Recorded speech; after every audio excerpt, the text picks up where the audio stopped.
வணக்கம் நண்பாஸ், டெக்னிக்கல் அண்ணா வந்தாச்சு. இன்னைக்கு நாம கெமிஸ்ட்ரியில ஒரு செம இன்ட்ரெஸ்டிங்கான டாபிக், அதாவது கெமிக்கல் ரியாக்ஷன்ஸ் பத்தி பார்க்க போறோம். ஸ்கூல்ல படிக்கும்போது இது கொஞ்சம் கஷ்டமா இருந்திருக்கலாம். ஆனா இன்னைக்கு நாம இதை ரொம்ப சிம்பிளா நம்ம ஸ்டைல்ல உடைச்சு புரிஞ்சுக்க போறோம். ரெடியா? வாங்க, எல்லா டவுட்ஸையும் கிளியர் பண்ணிடலாம். ஓகே, இந்த டாபிக்கை நம்ம 4 ஸ்டெப்ல மாஸ்டர் பண்ண போறோம். ஃபர்ஸ்ட், நம்மள சுத்தி நடக்கிற ரியாக்ஷன்ஸ் என்னன்னு பார்ப்போம். அடுத்து, அதை எப்படி ஒரு ஷார்ட் ஹேண்ட்ல, அதாவது சமன்பாடா எழுதுறதுன்னு கத்துக்க போறோம். மூணாவதா, அந்த சமன்பாட்டை எப்படி பேலன்ஸ் பண்றதுன்னு பார்ப்போம். கடைசியா, ரியாக்ஷன்ஸ்ல என்னென்ன வகைகள் இருக்குன்னு ஒரு குவிக் லுக். சோ வாங்க ஸ்டார்ட் பண்ணலாம். ரைட், நம்மளோட முதல் படிக்குள்ள போலாம். நம்மள சுத்தி நடக்கிற ரியாக்ஷன்ஸ், அதாவது நம்ம டெய்லி லைஃப்ல கெமிஸ்ட்ரி எங்கெல்லாம் இருக்குன்னு பார்க்கலாமா? இந்த கெமிக்கல் ரியாக்ஷன்ங்கிற கான்செப்டை சிம்பிளா புரிஞ்சுக்கணுமா? வேற எங்கேயும் போக வேண்டாம், நம்ம வீட்டு கிச்சனுக்கே போலாம். யோசிச்சு பாருங்க, காலையில வெச்ச பால் சாயங்காலம் புளிச்சு போகுது. அம்மா தோசை சுட்ட இரும்பு கல்லுல தண்ணி பட்டா துருப்பிடிக்குது. நம்ம சாப்பிடுற சாப்பாடு வயித்துக்குள்ள போய் செரிமானமாகுது. இது எல்லாத்துலயும் காமனான ஒரு விஷயம் என்னன்னா, ஆரம்பத்துல இருந்த பொருள், அதாவது பால், இரும்பு, சாப்பாடு, அதோட தன்மையும் அடையாளத்தையும் மொத்தமா மாத்திக்குது. இதுக்கு பேர் தான் கெமிக்கல் சேஞ்ச். ஓகே, இப்போ இதுக்கான ஃபார்மல் டெக்னிக்கல் டெஃபினிஷனை பார்க்கலாம். A chemical reaction is a process in which the nature and the identity of the initial substance have changed, indicating a chemical change has occurred. சிம்பிளா சொன்னா, ஒரு பொருளோட தன்மையும் அடையாளமும் மாறி ஒரு கெமிக்கல் சேஞ்ச் நடந்தா அந்த முழு ப்ராசஸ்க்கும் பேரு தான் கெமிக்கல் ரியாக்ஷன். சரி, ஒரு கெமிக்கல் ரியாக்ஷன் நடக்குதுன்னு நம்ம கண்ணுக்கு எப்படி தெரியும்? அதை எப்படி கண்டுபிடிக்கிறது? பேசிக்கலி இதுக்கு 4 முக்கியமான அறிகுறிகள் இருக்கு. 1, பொருளோட ஸ்டேட் மாறலாம், அதாவது சாலிட் லிக்விடா மாறலாம், லிக்விட் கேஸா மாறலாம். 2வது, கலர் சேஞ்ச் ஆகலாம். 3வது, அதுலேருந்து கேஸ் வரலாம், குமிழ்கள் மாதிரி. 4வது, வெப்பநிலை மாறலாம், தொட்டு பார்த்தா சூடாகவோ இல்ல ஜில்லுனுவோ இருக்கலாம். இந்த 4ல ஏதாவது ஒன்னு நடந்தாலும் அங்கே ஒரு ரியாக்ஷன் நடக்குதுன்னு நம்ம கன்ஃபார்ம் பண்ணிக்கலாம். இதெல்லாம் தான் நமக்கான க்ளூஸ். இதுக்கு ஒரு செம்ம எக்ஸாம்பிள் இருக்கு. ஒரு மெக்னீஷியம் ரிப்பன் எடுத்து நெருப்புல காட்டினா அது பட்டாசு மாதிரி கண்ணை பறிக்கிற வெள்ளை வெளிச்சத்தோட எரியும். எரிஞ்சு முடிஞ்சதும் பாத்தீங்கன்னா அந்த ரிப்பன் ஒரு மாதிரி வெள்ளை தூளா மாறி இருக்கும். இங்க பாருங்க, திடமான ரிப்பன் தூளா மாறிடுச்சு, அதாவது ஸ்டேட் சேஞ்ச். கலரும் மாறிடுச்சு. சோ இது ஒரு பக்கா chemical reaction. So the key takeaway here is this. A chemical reaction is a fundamental change in a substance and you can see the evidence all around you. Okay, இப்போ ரியாக்ஷன்னா என்னன்னு நமக்கு தெரிஞ்சிடுச்சு. ஆனா அது எப்படி எழுதுறது? வாங்க நம்ம அடுத்த செக்ஷனுக்கு போகலாம். சமன்பாடுகள், அதாவது the shorthand language of chemistry. இந்த கான்செப்டை புரிஞ்சுக்க நம்ம வாட்ஸ்அப் சாட்டையே யோசிச்சு பாருங்க. நான் வந்து கொண்டிருக்கிறேன்னு நீளமா டைப் பண்ணுவோமா, இல்ல OTWன்னு சிம்பிளா போடுவோமா? அதேதான் இங்கேயும்.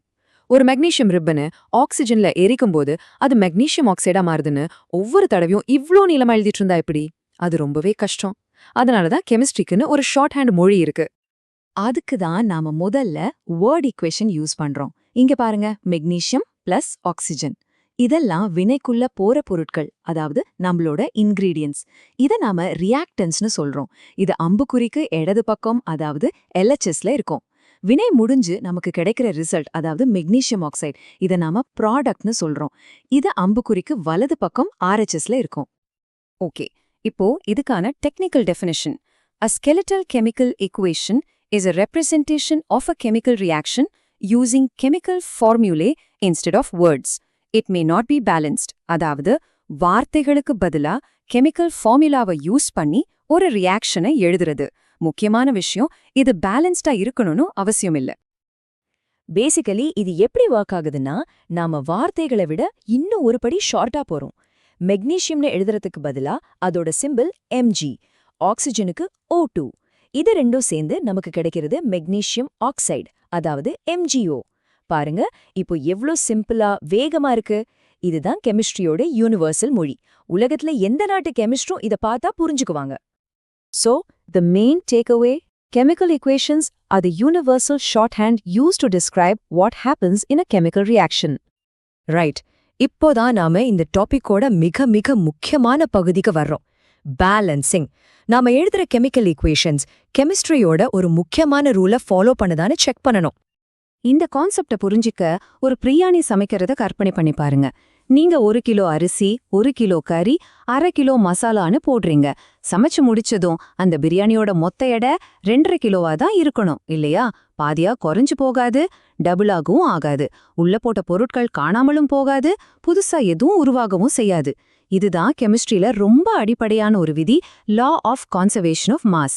அதாவது ஒரு கெமிக்கல் ரியாக்ஷன்ல நிறைய, அதாவது மாஸ உருவாக்கவோ அழிக்கவோ முடியாது. இப்ப நாம முதல்ல எழுதின அந்த ஈக்குவேஷனை மறுபடியும் பாருங்க. Mg + O2 gives MgO. LHSல, அதாவது வினைக்கு முன்னாடி 2 ஆக்சிஜன் அணுக்கள் இருக்கு, O2. ஆனா RHSல வினைக்கு அப்புறம் ஒரே ஒரு ஆக்சிஜன் அணு தான் இருக்கு, MgO. அப்போ இன்னொரு ஆக்சிஜன் அணு எங்க போச்சு? காத்துல கரைஞ்சு போச்சா? அப்படி போக முடியாது. இது அந்த பிரியாணி கணக்கு மாதிரி இடிக்குது. அதனால தான் நாம இத அன்பேலன்ஸ்ட் ஈக்குவேஷன்னு சொல்றோம். So, the proper definition is, a balanced chemical equation is an equation where the number of atoms of each element is the same on both the reactant and product sides.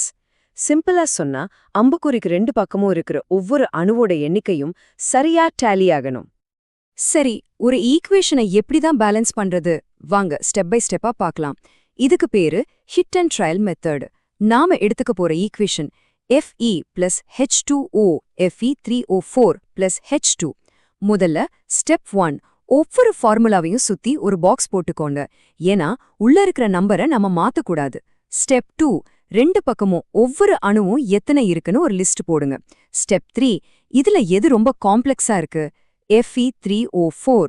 அதுல இருந்து ஆரம்பிக்கலாம். அதுல 4 oxygen இருக்கு. ஆனா இடது பக்கம் H2Oல 1 தான் இருக்கு.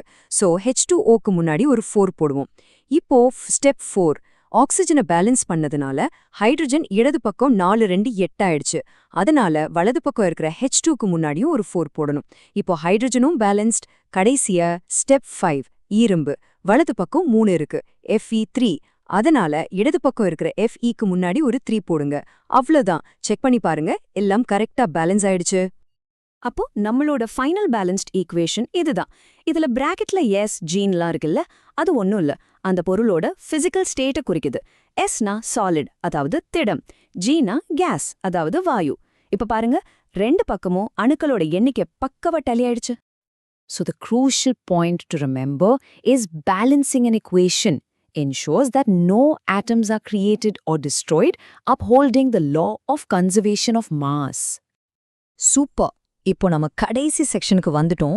நாம கத்துக்கிட்ட கான்செப்ட்ஸ் எல்லாம் எப்படி அப்ளை ஆகுதுன்னு பார்க்க சும்மா ஒரு சின்ன சாம்பிளுக்கு ஒரு ரியாக்ஷன் வகையை மட்டும் பார்க்கலாம். இது ஒரு ஆரம்பம்தான். நாம பார்க்க போற முதல் வகை காம்பினேஷன் ரியாக்ஷன். இது பேர்லயே அர்த்தம் இருக்கு, கம்பைன் ஆகுறது. அதாவது 2 அல்லது அதுக்கு மேல ரியாக்டன்ஸ் ஒன்னா சேர்ந்து ஒரே ஒரு சிங்கிள் ப்ராடக்டை உருவாக்கும். சிம்பிளா சொன்னா A + B சேர்ந்து Cயா மாறும். இதுக்கு ஒரு சூப்பர் உதாரணம் நம்ம வீடுகளுக்கு சுண்ணாம்பு அடிக்க பயன்படுத்துற சுட்ட சுண்ணாம்பு, அதாவது குவிக் லைம். அதுல தண்ணிய ஊத்துனா அது கொதிக்க ஆரம்பிச்சு நீர்த்த சுண்ணாம்பா, அதாவது ஸ்லேக்ட் லைமா மாறும். கூடவே சூடான வெப்பமும் வெளியே வரும். இங்க 2 பொருள் சேர்ந்து ஒன்னா மாறுது. இதுதான் காம்பினேஷன் ரியாக்ஷன். இன்னைக்கு நம்ம கத்துக்கிட்டதெல்லாம் வெறும் விதிகள் தான். ஆனா மார்ட்டின் ஃபிஷர் சொன்ன மாதிரி உண்மைகள் அறிவியலாகாது, அகராதி இலக்கியமாகாதது போல. ஒரு டிக்ஷனரியில இருக்கிற எல்லா வார்த்தையும் தெரிஞ்சா மட்டும் நாம கவிஞராகிட முடியாது. அந்த வார்த்தைகளை எப்படி பயன்படுத்துறோங்கிறதுல தான் விஷயமே இருக்கு. அதே மாதிரிதான் இந்த சமன்பாடுகளை பேலன்ஸ் பண்றது மட்டும் கெமிஸ்ட்ரி இல்ல. இந்த விதிகளை பயன்படுத்தி நம்மள சுத்தி நடக்கிற இந்த அற்புதமான மாற்றங்களை புரிஞ்சுக்கிறது தான் உண்மையான அறிவியல். இது வெறும் ஆரம்பம்தான். தொடர்ந்து கத்துக்கோங்க, ஆராய்ஞ்சு பாருங்க. அடுத்த முறை சந்திப்போம்.